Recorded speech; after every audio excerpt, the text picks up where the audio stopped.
Jemaat Tuhan yang saya kasih dalam Yesus Kristus, berjumpa lagi kita malam ini dalam renungan malam.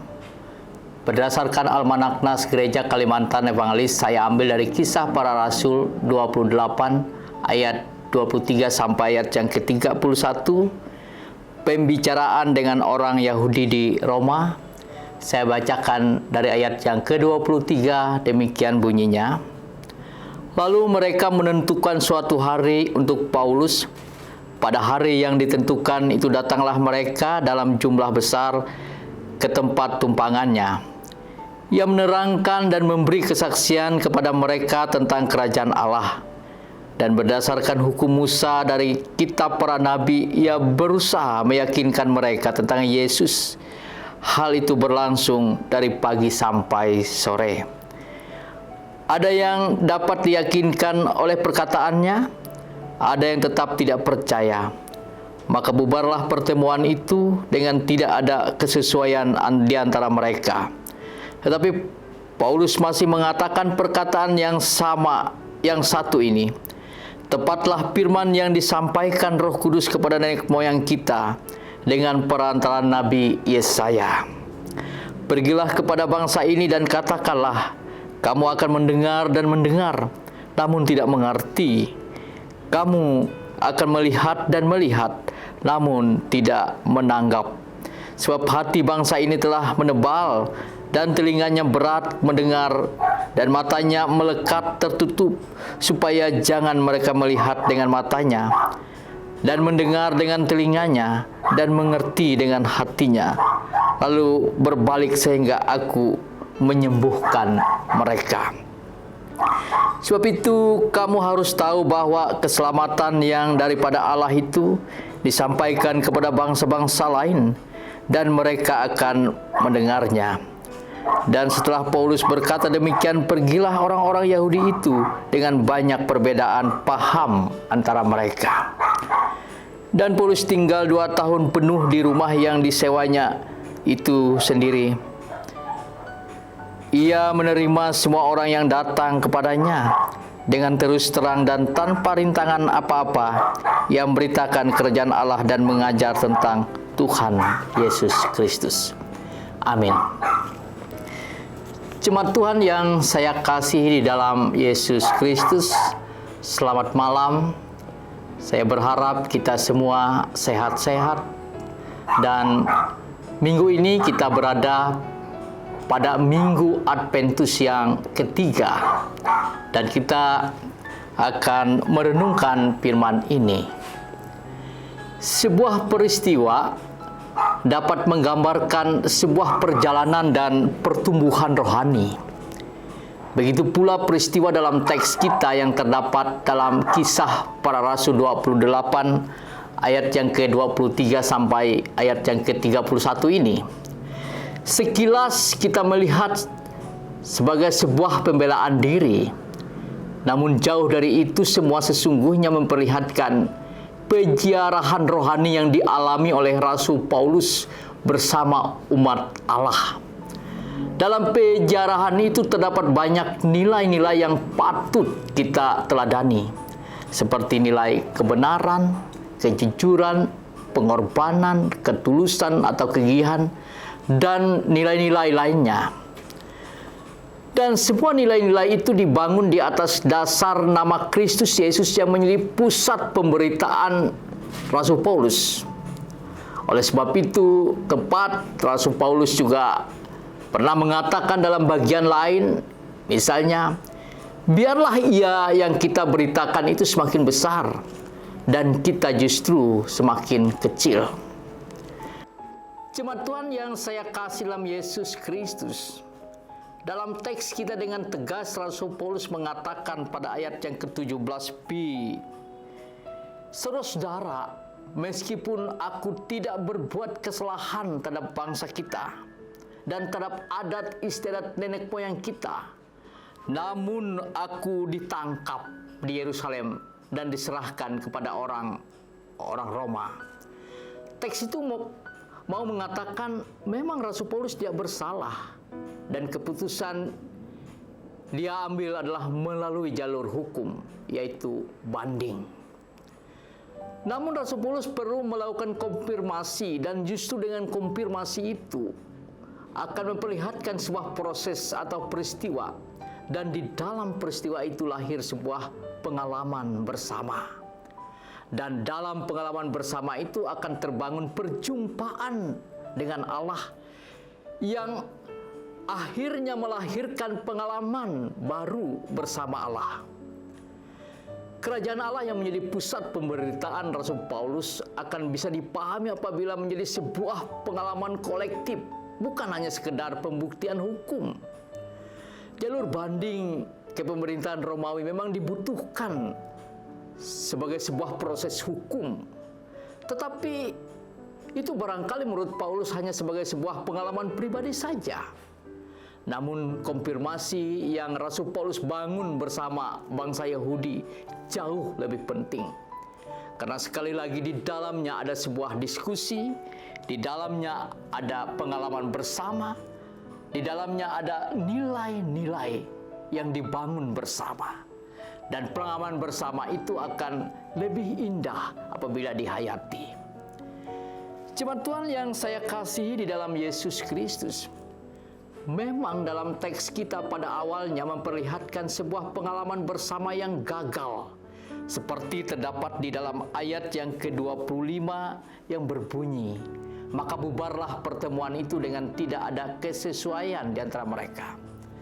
Bahkan Rasul Paulus sempat memperingatkan umat Allah itu dengan mengutip Nabi Yesaya dengan perkataan yang sangat keras itu, yang memperlihatkan kedegilan hati dan telinga mereka.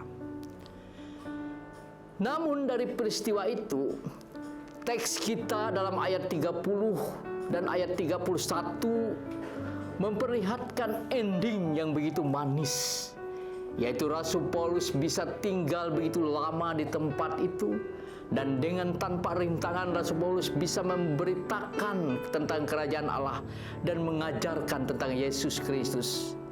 Akhirnya bahwa ternyata Rasul Paulus diterima.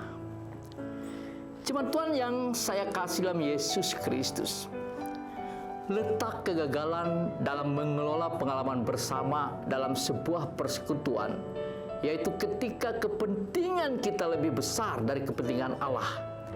Akhirnya kita tidak mampu mengolah apa yang Allah anugerahkan yang ada pada kita sebagai berkat. Kita mempunyai telinga, harusnya kita mampu mengolah telinga kita dengan baik, mengolah hati kita, mengolah mata kita, bahkan mengolah seluruh kehidupan kita sebagai alat Allah. Oleh sebab itu, Bapak Ibu yang saya kasih dalam Yesus Kristus, pesan yang kuat untuk kita hayati bersama bahwa setiap pengalaman, entah itu pengalaman yang baik ataukah pengalaman yang tidak menyenangkan, termasuk konflik sekalipun, apabila kita hayati digumuli bersama dalam perjumpaan dengan Allah, yakinlah pasti akan baik-baik saja. Sebab pengalaman itu bisa terjadi dalam kehidupan keluarga kita, pengalaman itu bisa terjadi dalam kehidupan organisasi kita, gereja kita. Dan dalam pengalaman bersama itu akan memperlihatkan pertumbuhan iman atau rohani, baik itu secara individual maupun kolektif. Marilah kita olah pengalaman bersama kita sebagai sebuah pengalaman bersama Allah, maka niscaya akan membawa sukacita. Tuhan Yesus memberkati kita sekalian. Amin.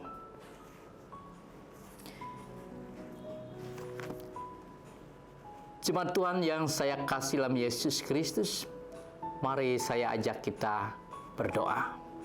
Kita berdoa. Tuhan Yesus, kami bersyukur karena kami boleh merenungkan firman-Mu malam ini. Firman ini sungguh menguatkan kami sebagai pengalaman Rasul Paulus, pengalamannya bersama-sama dengan umat Allah. Dan dari pengalaman itu ada perjumpaan di antara mereka dan juga ada perjumpaan dengan Allah. Walaupun teks itu memperlihatkan kedegilan hati mereka ketika mereka tidak mau menerima kerajaan Allah yang diberitakan di dalam nama Yesus Kristus. Tetapi pada akhirnya pengalaman itu indah, ya Tuhan. Sebab Rasul Paulus bisa lebih lama tinggal bersama-sama dengan mereka, dan akhirnya Rasul Paulus boleh memberitakan tentang kerajaan Allah di tengah-tengah umat Allah. Tuhan Allah Bapa di surga, tentu ada banyak pengalaman dalam kehidupan kami, pengalaman dalam kehidupan keluarga, gereja, organisasi. Ada pengalaman yang indah dan ada juga pengalaman yang bisa melahirkan konflik. Tetapi ajarkanlah kami, ya Tuhan, untuk mengolah pengalaman bersama itu sebagai pengalaman bersama Tuhan. Maka niscaya kami akan bertumbuh secara rohani. Dan akhirnya kami juga boleh bertumbuh dalam kehidupan pribadi ataupun kehidupan kolektif, kolegial kami, ya Tuhan. Oleh sebab itu tuntunlah kami dengan kuasa Roh Kudus-Mu untuk mampu mengolah yang ada pada kami, telinga, hati, pikiran, dan kehidupan kami sebagai alat di tangan Tuhan. Minggu ini adalah minggu ketiga Adventus. Kami menanti kehadiran Kristus, biarlah kami mengisinya dengan hal-hal yang baik. Tuhan berkati jemaat-Mu, jemaat GKI Jakarta bersama-sama dengan jemaat lain dimanapun berada. Berkati kami semua, berkati usaha, pekerjaan, dan pelayanan jemaat-Mu, ya Tuhan. Rezeki kemurahan Tuhan anugerahkan dalam kehidupan mereka dan kami sekalian. Gereja-Mu biarlah semakin bertumbuh, dan di dalamnya, ya Tuhan, kami boleh berperan untuk menyatakan kasih dan kebenaran Tuhan berdasarkan talenta yang ada pada kami masing-masing. Tuhan Yesus, kami juga menyerahkan orang tua kami yang sudah memasuki usia indah di jemaat GKI Jakarta ini. Terima kasih atas kehadiran mereka. Tubuh atau fisik mereka sudah mulai rapuh, tetapi sesungguhnya iman pengharapan mereka tetap teguh kepadamu Tuhan. Dan biarlah, ya Tuhan, mereka tetap menjadi teladan dan panutan bagi kami sekalian. Dalam beberapa waktu ke depannya Tuhan, kami akan segera memasuki minggu keempat Adventus dan juga akan memasuki masa raya Natal. Biarlah kami mempersiapkan hidup kami secara pribadi dan keluarga, dan dalam kehidupan keluarga kami masing-masing, kehidupan bergereja kami, biarlah cinta kasih Tuhan boleh bertumbuh dalam sukacita. Tuhan, inilah doa kami. Kami alaskan semua permohonan ini hanya di dalam nama-Mu. Dalam nama Yesus Tuhan, Juru Selamat kami yang selalu mengajar kami berdoa. Bapa kami yang ada di surga, dikuduskanlah nama-Mu, datanglah kerajaan-Mu, jadilah kehendak-Mu di bumi seperti di surga. Berikanlah kami pada hari ini makanan kami yang secukupnya, dan ampunilah kami akan kesalahan kami, seperti kami juga mengampuni orang yang bersalah kepada kami. Dan janganlah bawa kami ke dalam pencobaan, tetapi lepaskanlah kami daripada yang jahat. Karena Engkaulah yang punya kerajaan dan kuasa dan kemuliaan sampai selama-lamanya. Amin.